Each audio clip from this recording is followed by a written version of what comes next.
আপনি কিভাবে বুঝবেন আল্লাহ আপনাকে ভালোবাসেন? আপনার ভিতরে যদি এই 5টি গুণ থাকে তাহলে বুঝে নিন মহান রব আপনাকে অনেক ভালোবাসেন।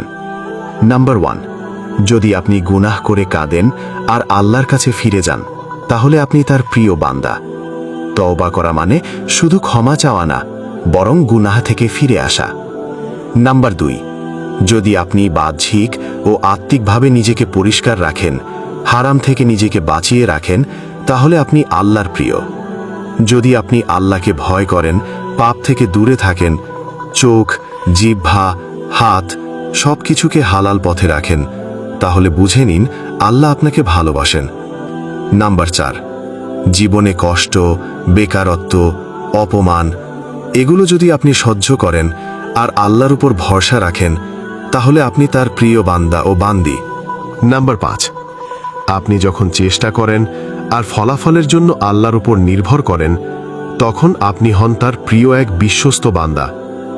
এই গুণগুলো কি আপনার মধ্যে আছে?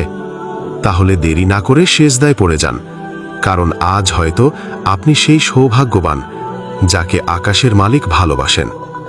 এই ভিডিওটা শেয়ার করুন, যেন অন্যরাও বুঝতে পারে আল্লাহ কাকে কাকে ভালোবাসেন।